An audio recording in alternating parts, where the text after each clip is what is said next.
Legislativas 2022. As entrevistas. A Antena Minho e o Correio do Minho apresentam uma ronda de entrevistas aos candidatos dos partidos com assento parlamentar. Legislativas 2022. As entrevistas, as ideias, as propostas. O que podem fazer os candidatos pela região na Assembleia da República.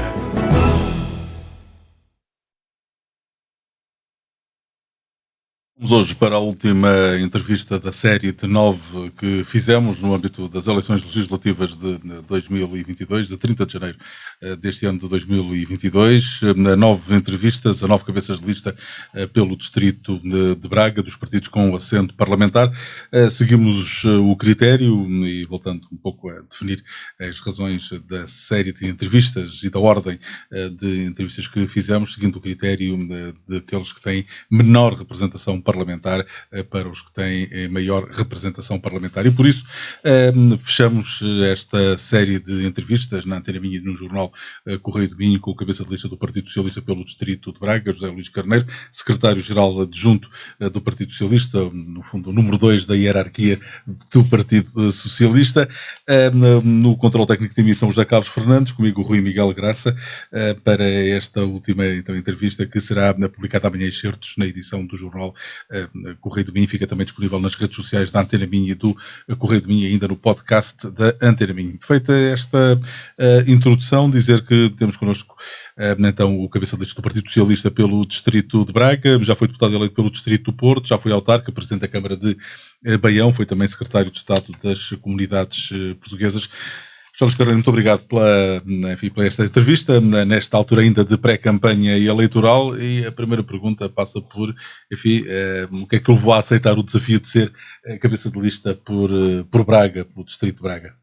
Muito obrigado, bom dia a todos e a todas. Eu queria saudar muito particularmente os ouvintes da vossa rádio, aqueles que se encontram em Portugal, mas também aqueles que se encontram no estrangeiro.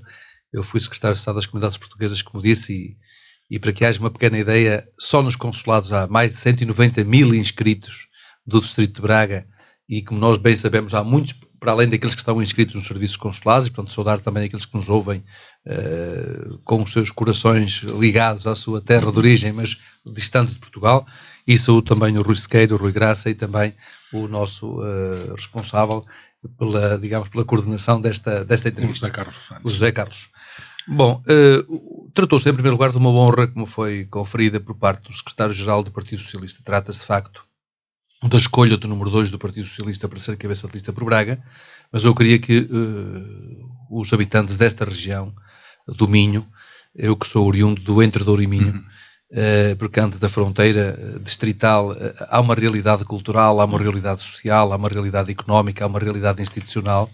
Eu queria dar conta de que foi para mim uma honra muito grande o convite para ser cabeça de lista pelo Distrito de Braga, distrito que teve como cabeças de lista o Alberto Martins, teve o Salgado Zenha, teve o António José Seguro, enfim, foi uma honra que me foi conferida, esta de me convidarem, quer por proposta da Federação Distrital dos Socialistas de Braga, quer também por convite do Secretário-Geral.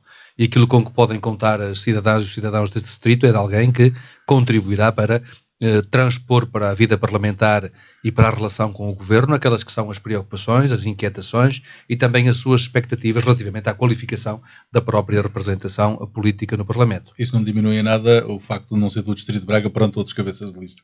De forma alguma, como aliás acabei de dizer, a nossa realidade é muito anterior à realidade dos distritos. A nossa realidade... Eu sou de um território que era atravessado pelas estradas romanas que vinham precisamente dar diretamente à Brácara Augusta, passando pelo Tongóbrega, no Marco de Canaveses. Nós temos uma mesma raiz linguística, que é o galaico-odoriense, que está na origem, na base dos nossos fundamentos, enquanto língua portuguesa, língua de cultura, da expressão, que passou a escrita na Idade Média, mas que era fundamentalmente expressão oral. Nós temos, portanto, todos uma mesma origem. Quando ando pelo edificado em granito, bom, de facto, é uma marca da geografia física que depois tem uma expressão também na nossa forma de ser e na nossa forma de estar. Aliás, eu tenho um dos textos que fiz para a introdução do nosso programa, falo dessas características de empreendedores das pessoas desta região. que abrange toda a região norte, abrange o Minho, abrange o Porto, abrange, no fundo, o Baixo, o Alto Minho, abrange o Entre Douro e Minho, e, portanto, há aqui características de grandes empreendedores que eu encontro no país, mas que encontrei em todo o mundo. Devo dizer que percorri todo o mundo, estive na Nova Zelândia, estive na Austrália, estive na África Austral, na Essa África é a matriz do Sul, portuguesa fora. E encontrei pessoas desta região, dos mais empreendedores que se possa imaginar. Eu posso lhe dizer, por exemplo, uma das grandes autarcas hoje no Canadá é uma autarca que tem precisamente origem nesta região, era mesmo a número 2 da Câmara de Toronto. Por exemplo, um dos grandes senadores que foi fundamental, por exemplo, para a independência de Timor-Leste, o senador, temos o Tony Cabral, que é um deles, e depois temos também o Pacheco, que é precisamente de origens aqui também do Minho, mas encontrei empreendedores desta região, na Austrália, por exemplo, no setor das cofragens, encontrei empreendedores aqui no Canadá, no setor da construção civil, enfim. Em França, então, não se fala, França, Luxemburgo, Suíça, Bélgica, Alemanha, enfim, há uma expressão desta região, que é de toda a nossa região, que foi uma expressão que partiu para as descobertas do século XV e XVI, porque se forem verificar a história do povoamento de muitos dos países de língua oficial portuguesa, muitos daqueles que primeiro foram povoar esses territórios foram precisamente do Entre Douro e Minho, também de Trás-os-Montes e Alto Douro, e, portanto, há uma expressão que nos unifica, e só mesmo o desconhecimento da história é que pode levar alguém a considerar que que seria exterior a esta região e a esta realidade esse cultural trabalho social. também que fez com as comunidades confere-lhe uma mais-valia a esse nível, a título pessoal, mais pela forma como se olha para a identidade da comunidade e menos até do território. Sim, fundamentalmente nós temos hoje, eu posso considerar-me um cidadão do mundo, eu sou o portador de uma cultura aberta, de uma cultura compreensiva, como somos todos nós, e por isso é que acolhemos tantos cidadãos que provêm de outros países também na nossa região. Aliás, Braga é um bom exemplo, tenho aqui cerca de 10 mil brasileiros que vieram para cá estudar, vieram para cá trabalhar, vieram para cá investir, como cidadãos oriundos de muitas outras origens. Já visitei, aliás, empresas, estruturas industriais desta região, que tem muitos trabalhadores provenientes de outras origens nacionais e que hoje aqui se encontram, que aqui fazem as suas vidas, para cá trouxeram as suas famílias e, portanto, esse sentido cosmopolita dos portugueses teve muito que ver também com a nossa forma de empreender, porque eu acho que a forma de empreender, por exemplo, dos empresários, dos industriais que encontramos na nossa região e de que temos tanto orgulho, hoje, aliás, também no empreendimento imenso no desporto, nós temos aqui um conjunto de equipas que estão na primeira nacional, estão, digamos, no mais importante campeonato, e muitas também têm expressão internacional, mas isto encontra-se também nos imigrantes. Ou seja, nós temos imigrantes que são uma expressão internacional da afirmação do Estado português, contribuem imenso para o desenvolvimento da nossa região, pelas remessas que enviam, mas também pelos investimentos que fazem. Olhe, por exemplo, para o município, mas podemos olhar para Braga, mas olhamos para o município de Faf, que é talvez dos mais exemplares do ponto de vista daquilo que foi a importância da imigração ida para o Brasil e do Tornaviagem, não é? Que fazia os seus investimentos, que recuperou a arquitetura e que trouxe também, digamos, uma visão do mundo que foi capaz de incorporar aqui na nossa região. Quando eu olho assim, o Minho, e eu Entre Douro e Minho, Braga, Guimarães, Famalicão, Barcelos, têm grandes industriais, todos eles muito empreendedores. Não me admira, porque há uma cultura secular que preparou os cidadãos desta região para um espírito de grande empreendimento e muitas das vezes transformar em dificuldades, porque eram muitas nesta região, que eram regiões difíceis do ponto de vista, nomeadamente, da viabilidade da estrutura produtiva, da estrutura agrícola, e nomeadamente a partir dos setores da agricultura, que eram muito fortes na nossa região, no passado mais ainda, como é evidente, e o que fez com que este espírito empreendedor fez com que das dificuldades se tivessem constituído oportunidades, novas oportunidades de vida, novas oportunidades para empreender no país e no mundo. E hoje temos aqui empresas que estão em diferentes países do mundo e são mesmo das melhores do mundo, desde o setor do agroalimentar, ao têxtil, ao vestuário, às tecnologias da informação e da comunicação. E então na construção civil, como bem é sabido, temos algumas mesmo das melhores empresas, talvez do mundo, no setor da construção civil. Sente que o distrito, mantendo a sua matriz identitária, mas que se aproximou mais daquilo que eram os dois grandes centros portugueses, Porto e Lisboa, que o Distrito de Braga está mais próximo? Pois, fundamentalmente eu olho para esta região como um todo. Nós hoje, por exemplo, fechamos, como sabe, no dia de ontem, uma sessão com os galegos. Vieram cá os socialistas da Galiza, nomeadamente o líder dos socialistas galegos, veio também o presidente da Câmara de Vigo e veio ainda também a responsável pelas relações exteriores do PSOE. E eu fiz questão de ir ao Congresso dos Galegos, que conheço há muito, aliás, também estudei também uma parte da minha vida na Galiza, em Santiago de Compostela, quando falamos com a realidade, digamos, norte de Portugal, Galiza, fundamentalmente o que se sente do outro lado da fronteira é que fazem parte também da mesma identidade, da mesma realidade. Aliás, muitos diziam-me, não, para nós não é Madrid, para nós é Braga. A nossa capital não é Madrid, a nossa capital é Braga.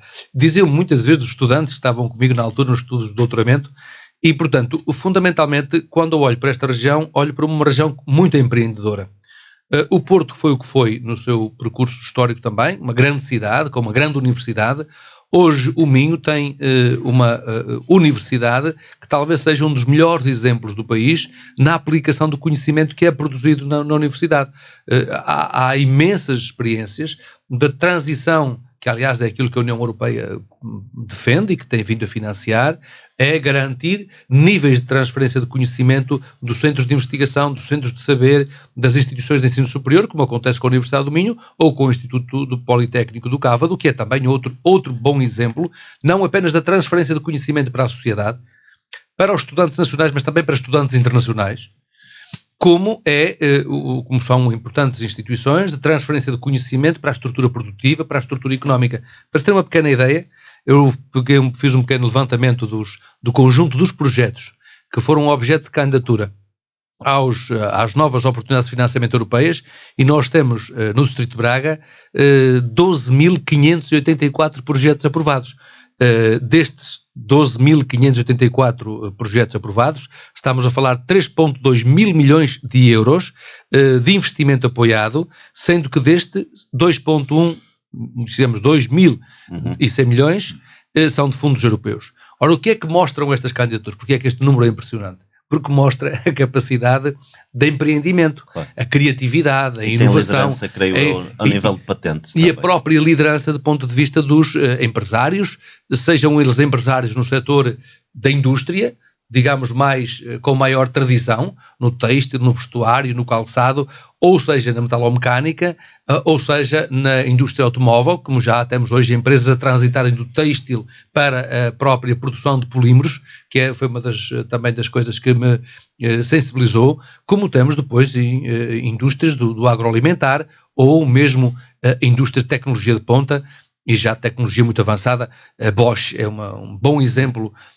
da confiança cá no território, porque traduz a relação perfeita entre as instituições de ensino superior, o poder político, por intermédio do governo, mas também por intermédio da Comissão de Coordenação e Desenvolvimento da Região Norte, assim como depois os investidores internacionais, que é, aliás, um dos sinais que muitas das vezes é desvalorizado. E agora, sobretudo em campanha eleitoral, temos ouvido alguns partidos políticos, muito particularmente o PSD, a dar conta de que o país tem perdido competitividade, mas eu gostava de lembrar um número que é muito significativo. E este dado mostra isto, ou seja, há dois números que são impressionantes na economia portuguesa. Nós, em 2016, 17, 18 e 19, crescemos mais que a média da União Europeia. Foi a primeira vez que tivemos um ciclo consecutivo de crescimento mais que os países da zona euro. 2, este para mim do ponto de vista, e julgo para nós, para quem nos está a ouvir, é um dado muito significativo. Nós, entre 2015 e 2021, crescemos mais 25 mil milhões de euros de saldo, ou se quisermos, de estoque de capital. O que é que significa? Entre o investimento direto estrangeiro que tínhamos em 2015 e aquilo que tínhamos em 2021, nós temos mais 25 mil milhões de euros de investimento direto estrangeiro. Em agosto deste ano tínhamos já contratos com investidores internacionais de 1.200 milhões de euros, ou seja, já um valor equivalente ao valor de 2019, antes da crise pandémica. Ora, o que é que isto, do meu ponto de vista, demonstra?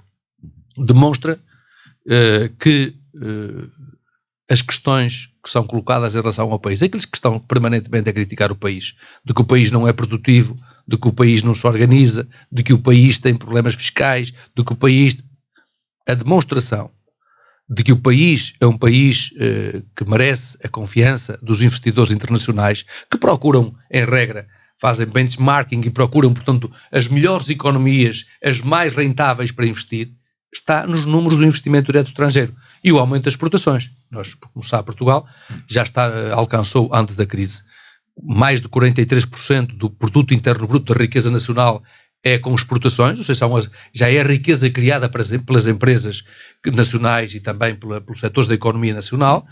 Entretanto, a pandemia, como se sabe, fez cair estes, abruptamente, nomeadamente o turismo, mas, por exemplo, a exportação de bens continuou a recuperar e está de novo a recuperar.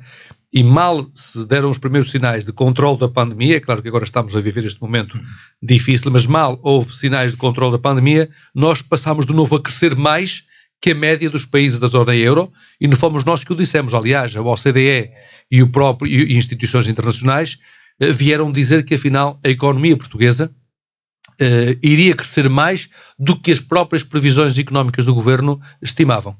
Ainda assim, os partidos da oposição têm apontado Portugal seu lugar nessa capacidade competitiva europeia perante países que são países de leste e que entraram há poucos anos na União Europeia.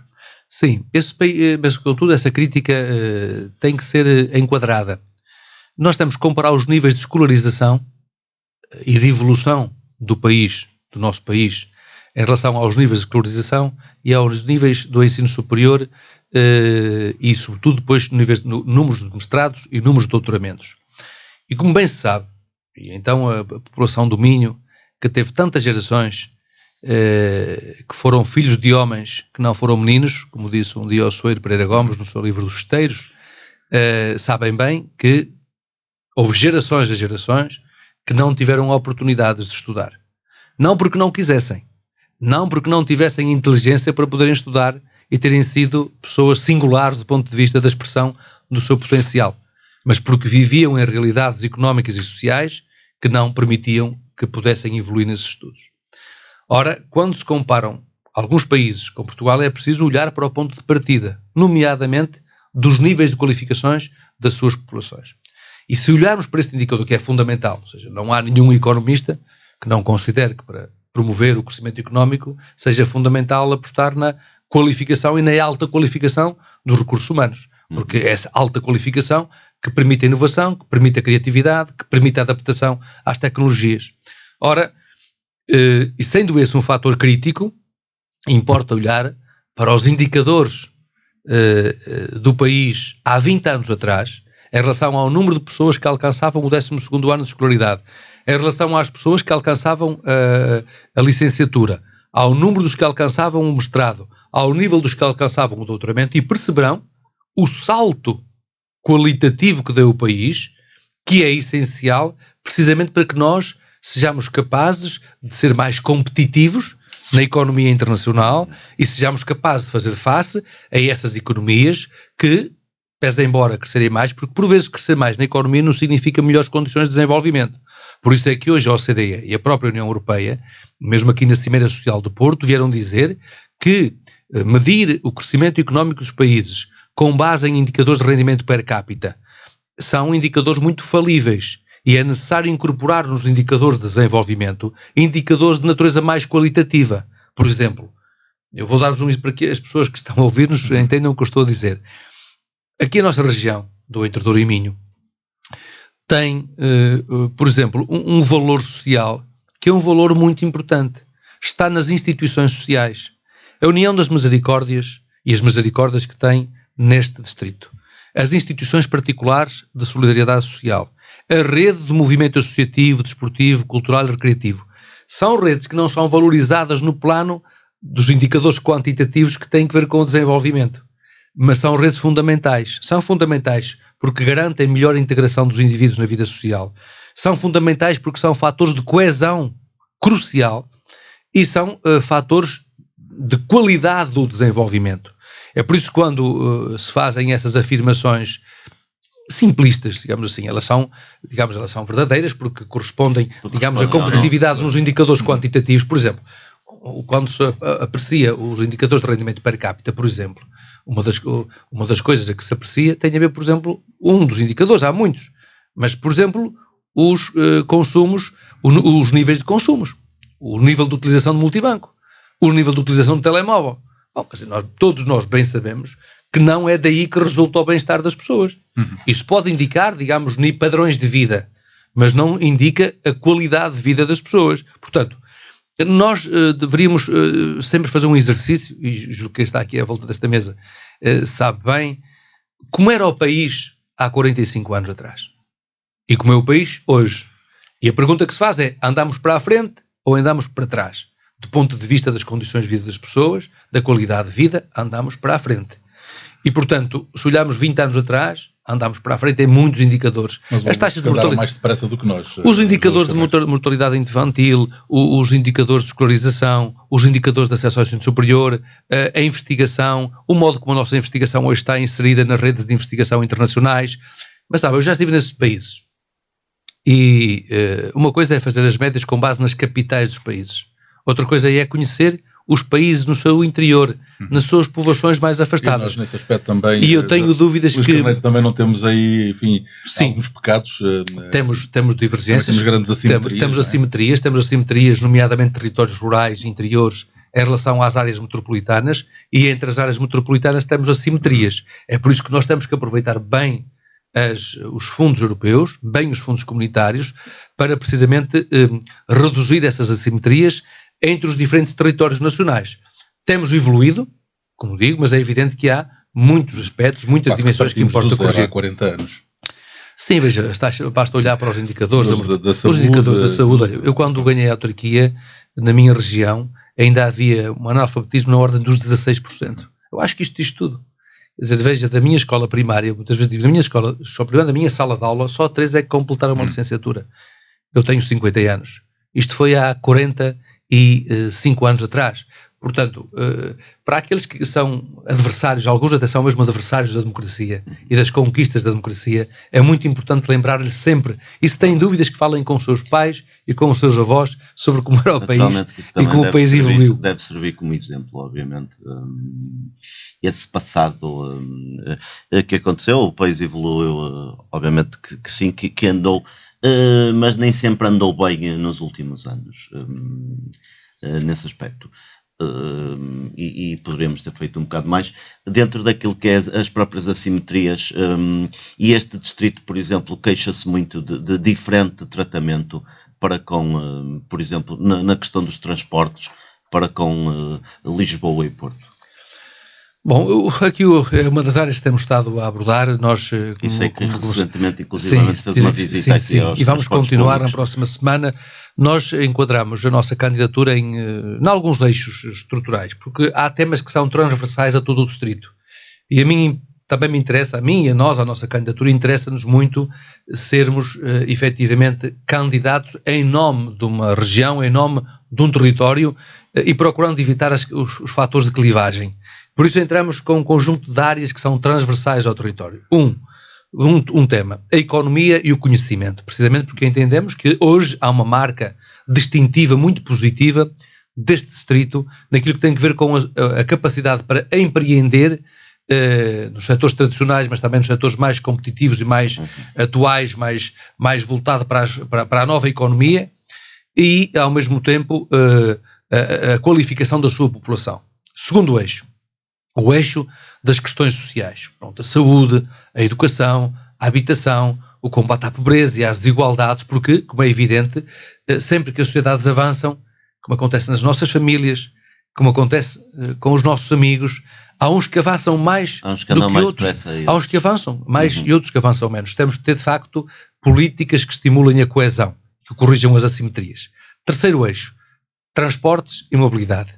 Quarto eixo, o eixo que tem que ver com as questões da qualidade da democracia e a qualidade da representação dos deputados. Um dos compromissos que estamos a assumir é, rotativamente, 3 em 3 meses, fazermos fóruns no distrito com os deputados eleitos para que possam prestar contas do trabalho que estão a desenvolver e para que possam receber contributos dos cidadãos e transpô-los para o Parlamento, sempre que se justifique transpô-los para o Parlamento.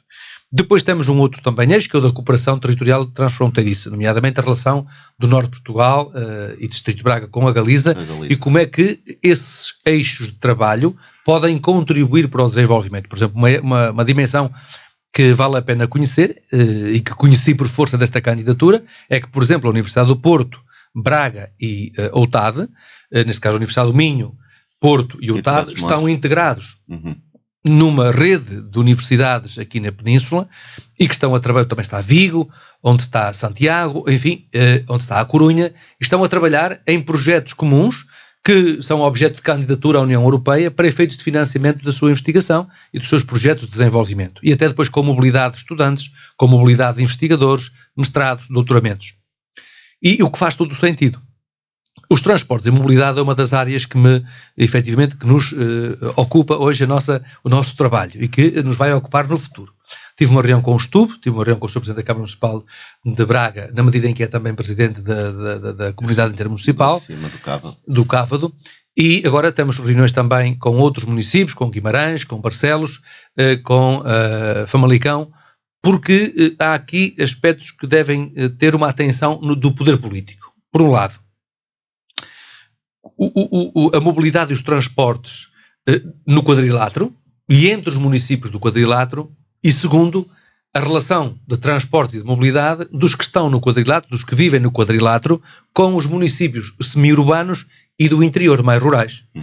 Porque a coesão dos territórios tem muito que ver com os seus transportes e com a sua mobilidade. Porque a coesão faz-se muito. Por isso é que os transportes são um fator de ordenamento do território e são um fator de desenvolvimento. O que nós percebemos já, mas como digo, este trabalho vai continuar, é que efetivamente, por exemplo, no caso do Conselho de Braga, os transportes estão pensados para o interior do Conselho, mas depois a própria legislação cria dificuldades na relação com os operadores de linhas intermunicipais que estão fora dos dois perímetros de, digamos, transportes no interior do Conselho de Braga. Ora, é muito importante nós podermos refletir e abordar, do ponto de vista político e até eventualmente no plano legislativo, como é que poderíamos criar instrumentos que permitisse que, a um nível supramunicipal, se pudessem encontrar canais de diálogo institucional e depois canais de mobilidade que garantissem um maior fluxo entre os municípios mais rurais e os municípios mais urbanos, porque isto ajudará o distrito no seu desenvolvimento. Uma questão que tem a ver com mobilidade e que tem a ver também com servir o distrito, a questão do aeroporto Francisco Sá Carneiro no Porto, Carlos Carneiro foi secretário de Estado das Comunidades, portanto tem já aqui evidenciou uma larguíssima experiência nos contactos com as nossas comunidades. E tem a ver com a TAP. A TAP que deixou de servir esta região norte, e se olharmos para este distrito, como há bocado focou, um distrito exportador, um distrito de conhecimento, deixou de ter esse papel no fundo, de ligação desta região com o resto do mundo. Acha que a TAP tem que ter outro tipo com os 3.200 milhões de euros investidos, tem que ter outra vertente nessa ligação? A TAP tem que ter outro nível de compromisso com a região norte. Isso parece-me vital. Dito isto, ou seja, assumindo essa premissa, ou seja, a TAP tem que ter, e depois na sua relação com outras companhias, tem que ter, na medida em que se pretende afirmar como um hub, significa que se afirma como uma plataforma de relação de Portugal com o mundo e da relação do mundo com Portugal, fazendo de Portugal uma plataforma de relação de transporte aéreo com a Europa, mas também com todas as outras regiões do mundo, tem que fazer da região norte uma outra prioridade. Dito isto, tenho uma posição contrária àqueles que entendem que a TAP se deve privatizar de qualquer forma. Por uma razão. Vai ser privatizada. Por uma razão. O fundamental, trata-se de encontrar um modelo de gestão que aliás foi o modelo de gestão que encontramos, ele não foi suficiente para garantir que o Estado pode ter um nível de influência no processo de decisão que se adequa ao interesse do país em todos os momentos. Mas recordo, como aliás recordou o Primeiro-Ministro, vários momentos, no curso da pandemia, a TAP foi vital porque houve momentos em que não tínhamos operadoras, nomeadamente para fazer transporte de mercadorias, nomeadamente dos equipamentos que precisávamos para responder à pandemia, nomeadamente da China e de outras regiões do mundo, e a TAP foi muito importante. Assim como foi importante para resgatar portugueses e até cidadãos europeus que tínhamos fora da Europa em circunstâncias de perigo. Ora bom, mas a TAP, começamos em primeiro lugar pelo seguinte, a TAP, termos no fundo, até ela tem este nome, podia ter um outro nome, ou seja, Portugal ter uma companhia aérea. Porquê é que é importante? Porque Portugal, contrariamente a muitos outros países europeus que abdicaram de ter companhias aéreas, não tem a posição central que têm esses países no centro da Europa. Nós somos um país periférico na Europa. E, portanto, a nossa centralidade na Europa faz-se por ligação com o Atlântico. Quer com o Atlântico Norte, que nos liga aos Estados Unidos e ao Canadá, quer com o Atlântico Sul, que nos liga ao Brasil, à Argentina e o Sul da América, e também que nos liga, nomeadamente, à África, à África Austral, à Angola e depois toda a África Austral. E, portanto, a primeira dimensão que temos que considerar quando falamos da TAP é esta, ou seja, a TAP é um instrumento essencial, digamos, da estratégia de defesa nacional e da estratégia económica e, se quisermos, da afirmação geopolítica do país. Ponto. E é por isso que nunca foi objeto de discussão entre os principais partidos com responsabilidades governativas, com o PS, PSD, CDS. Historicamente, nunca as questões se colocaram nos termos em que estão a colocar, como estão a colocar hoje. Muitas das vezes por oportunismo e porque, efetivamente, tem havido, quer à extrema-esquerda, quer à extrema-direita, tem havido posições que, efetivamente, nunca defenderam, por exemplo, Portugal tivesse o nível de responsabilidade que tem em algumas organizações internacionais. Por alguns deles nunca estaríamos na União Europeia, por alguns deles nunca estaríamos sequer na Aliança Atlântica e, portanto, é compreensível à luz daquilo que sempre defendeu nessas dimensões. Contudo, a função estratégica. Segundo, a função de serviço às comunidades portuguesas, precisamente à diáspora. Ou seja, há linhas aéreas que a TAP faz que nenhuma companhia privada faz, porque elas não são lucrativas. Ou seja, são linhas aéreas que têm uma dimensão de serviço público aos portugueses que se encontram no mundo. É por essa razão que nós também financiamos a CP. Financiamos a CP porque ela tem um serviço público. É por essa razão que aqui a Câmara Municipal de Braga financia com cerca de 6 a 7 milhões o STUB. Porquê? Porque o STUB tem uma função de serviço público que está considerado por aqueles que representam o povo na Câmara Municipal, que é essencial para a vida das pessoas. Mas dá o historial da TAP, desculpem, dá o historial da TAP que tem a ver com prejuízos acumulados. Enfim, não é esta mais uma, se calhar, última oportunidade para dar essa tal... Mas veja, porque está a propósito dos prejuízos. Isto é questão dos lucros, e os prejuízos também é sempre... tem muito que ver com a forma como se fazem as contas. Porque se sabe que a TAP compra a TAP, companhia aérea, compra em Portugal qualquer coisa na ordem dos 1.000 milhões de euros de compras que faz no país. Portanto, significa que a TAP é também um instrumento de desenvolvimento económico, porque associa assim um conjunto de setores industriais, setores comerciais, setores, enfim, de marketing, de comunicação, de turismo, que têm efeitos indiretos.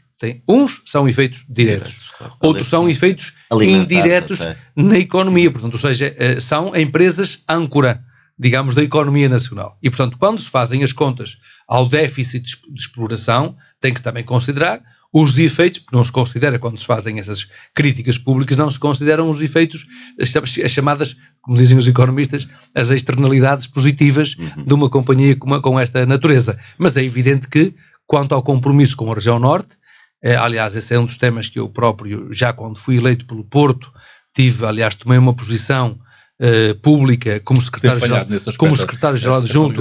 É evidente que a TAP tem que reforçar a sua relação, não apenas com a região norte, mas acho que também a ligação com o Faro e a própria ligação com as regiões autónomas. É evidente que deve caber dentro daquilo que é a responsabilidade de serviço público da empresa.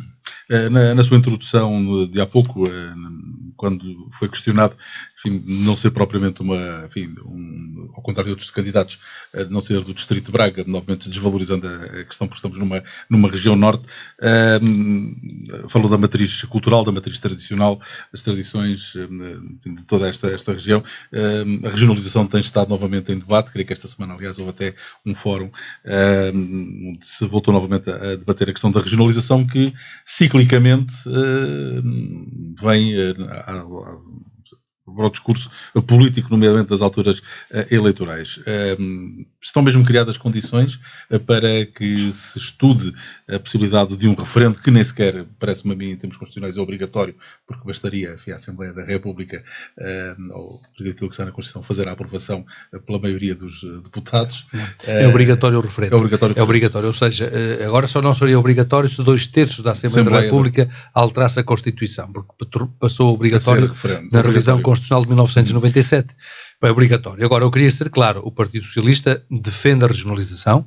Eu quero dizer que, olha, no meu caso pessoal, eu bati-me, fiz campanha e votei a favor da regionalização, mas convém que as pessoas que nos estão a ouvir procurem. Aliás, ontem nesse debate promovido pelo JN, DN e TSF, em que também estive, pude, aliás, representar o Partido Socialista, tínhamos o professor Joaquim Oliveira Martins, que é o responsável pelas políticas de desenvolvimento regional da OCDE, e esteve a decompor, digamos assim, a desconstruir todas aquelas ideias feitas. A ideia feita de que vai criar mais lugares políticos, a ideia feita de que vai implicar mais despesa pública, a ideia feita de que retalha ao Estado e que o Estado perde eficiência, com dados objetivos, com estudos feitos internacionais, demonstrou que nada desses argumentos, ou nenhum desses argumentos, deve ser considerado válido, porque não está demonstrado em nenhum, antes pelo contrário. Ou seja, as pessoas têm que perceber que nós temos que aproximar o nível de decisão política das populações.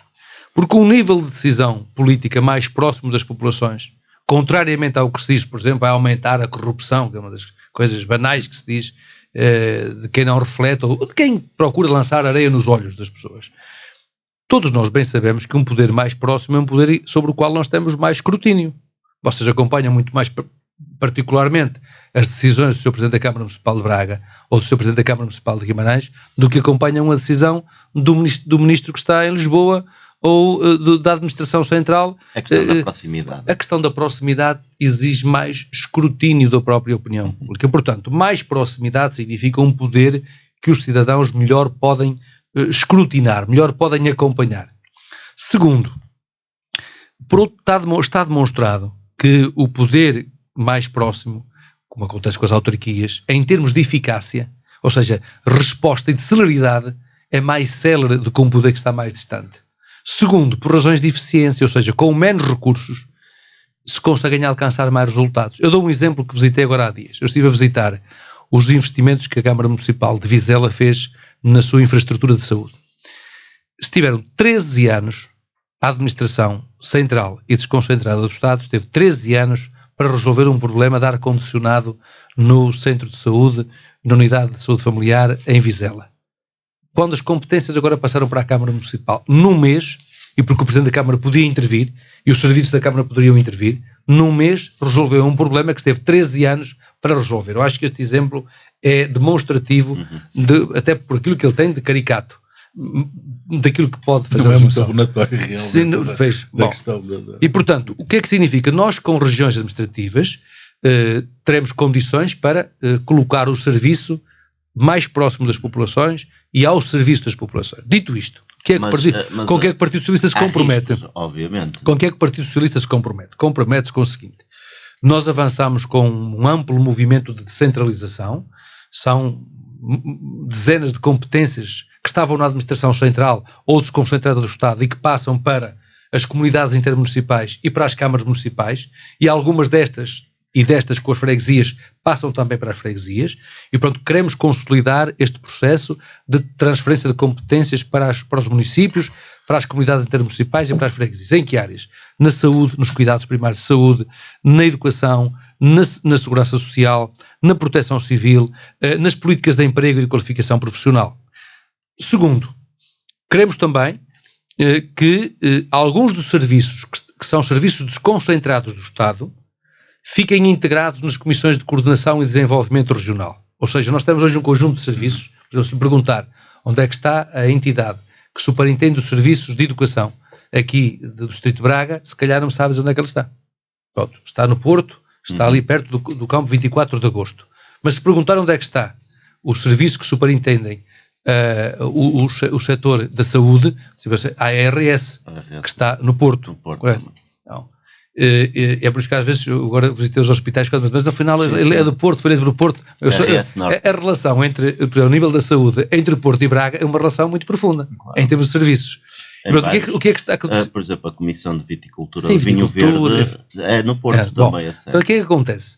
Acontece que então o que está previsto é pensar como é que olhamos para estes serviços concentrados e como é que eles podem ter um rearranjo sob a alçada da Comissão de Coordenação e Desenvolvimento da Região Norte.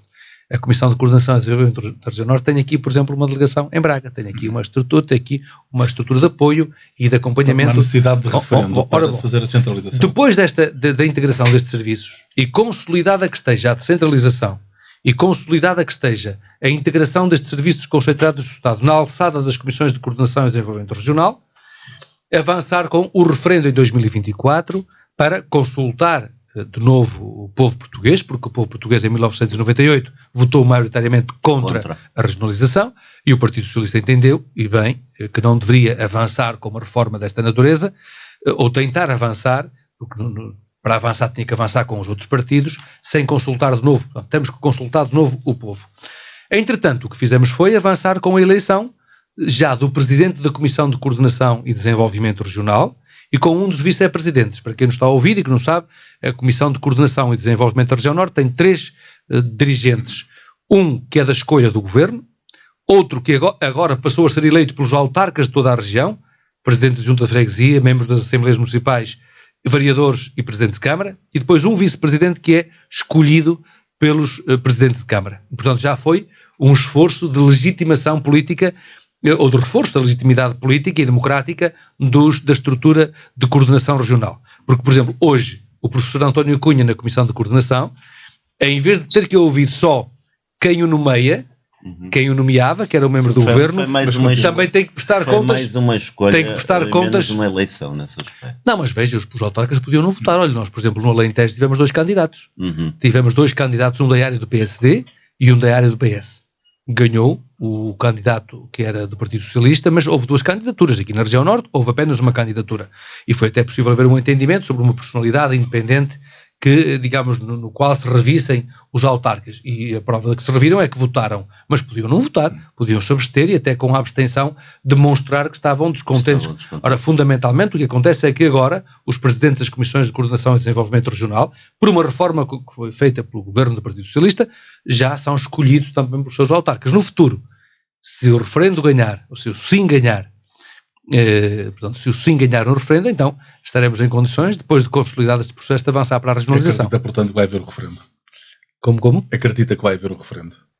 Ou se estamos perante apenas uma questão acho difícil de entusiasmo? Não, acho difícil. Bom, nós, devo dizer que a posição do PSD não é muito clara. A nossa posição é clara e está escrita. O Dr. Rui Rio fez campanha contra e votou contra, mas agora diz que tem que se avaliar o processo e que admite que se possa realizar o referendo. Porque para haver referendo também é preciso haver decisão, para se avançar com o referendo, ela tem que ser aprovada e tem que ser aprovada os termos do referendo. E também que fique claro, nós temos uma visão consolidada. Qual é a visão consolidada para as regiões? Nós defendemos, o Partido Socialista defende, que façamos a regionalização com base nas 5 comissões de coordenação e desenvolvimento regional. Porquê? Porque é uma estrutura de planeamento, é uma estrutura de coordenação que já está estruturada, que já tem responsabilidades importantes na gestão dos fundos comunitários e que, com a integração de serviços concentrados do Estado e já com a eleição do Presidente e de um dos vice-presidentes, é importante que os cidadãos percebam que é importante contribuírem para a eleição direta dos órgãos para a seguir podermos dar esse passo. E eu julgo que desta forma segura, desta forma, como diria, serena, se pode criar o nível de confiança necessário para que os cidadãos possam confiar e votar favoravelmente no futuro referendo.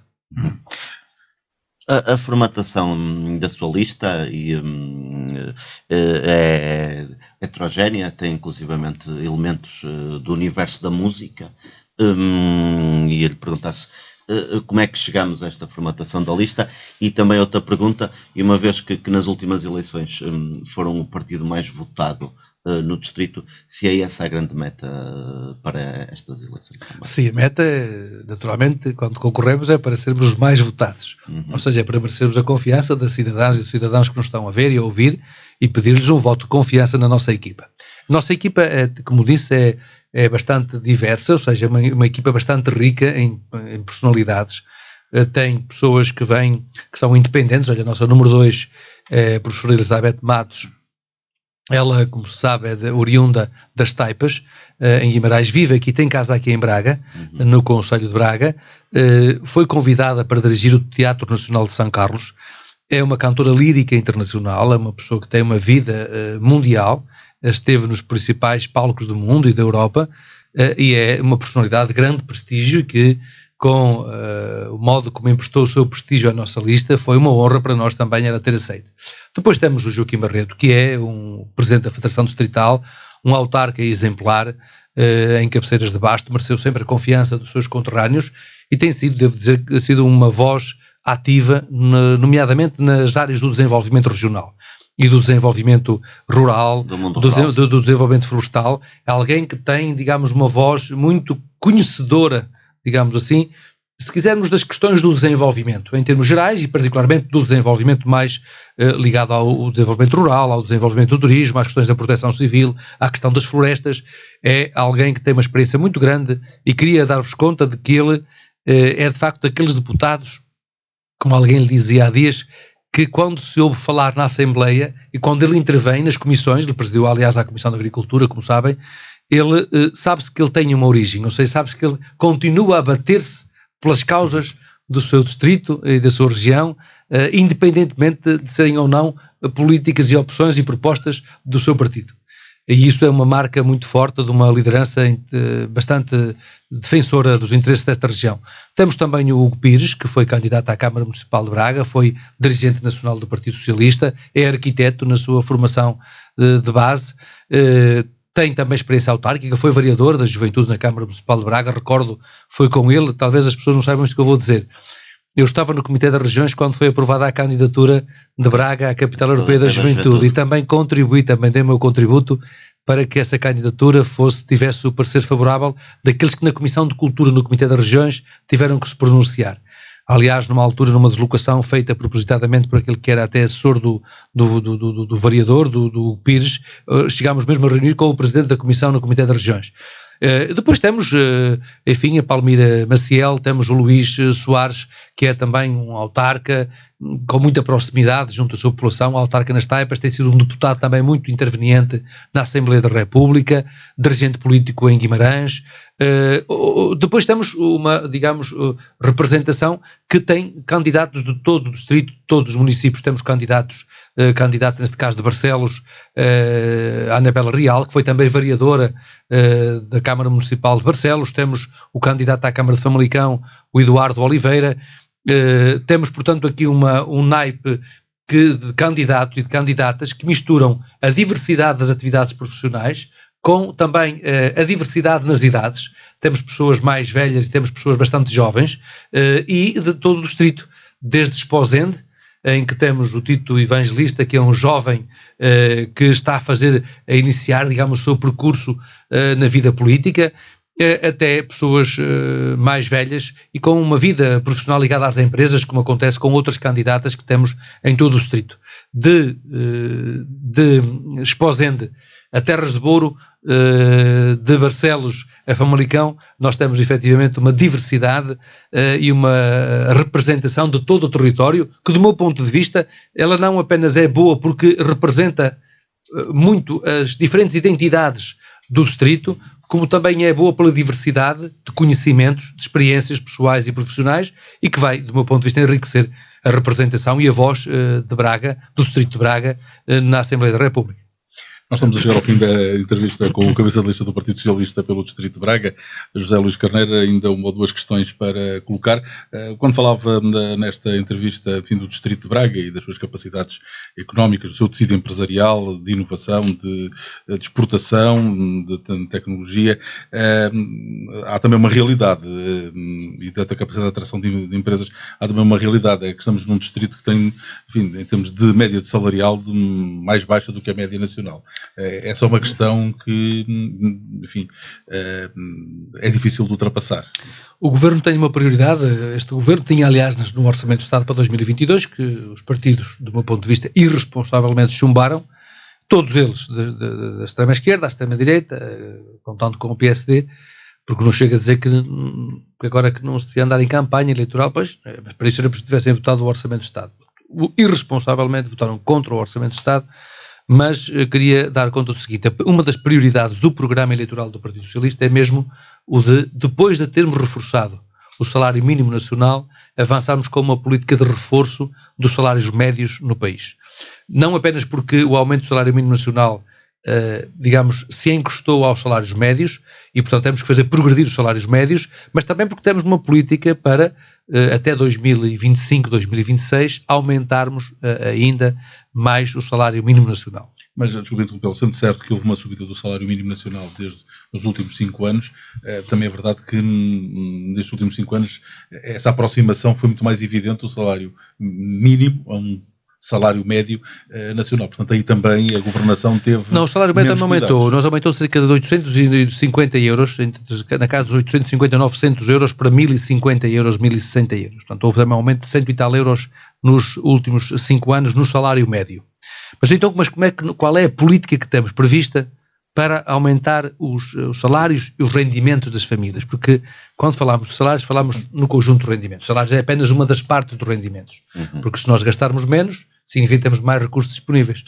Correto? Ora bom, quando o Governo avança com a generalização das creches gratuitas, quando o Governo avança com políticas de apoio ao arrendamento, quando o Governo avança com políticas de apoio à habitação, quando o Governo avança com políticas de apoio aos transportes, o PART, o Programa de Apoio à Rede de Transportes, também esteve aqui no estudo, também são beneficiários desse apoio do Estado para que os passos sejam mais baratos. Ou seja, em vez de pagarem, eu salvo 30 e tal euros, passaram a pagar 20 e tal euros, era uma diferença de cerca de 10 a 12 euros. 10 a 12 euros. Portanto, Venham, já estou num grande detalhe das vossas políticas municipais. Ora, isto significa o seguinte, significa que com isto nós estamos a permitir que as famílias tenham mais rendimento disponível. Bom, a segunda medida tem que ver com a política fiscal, que uma das coisas que o Dr. Rui Rio agora veio apresentar, e que é muito importante os jornalistas estarem atentos a isto, é olhar para as propostas fiscais do PS e olhar para as propostas fiscais do PSD.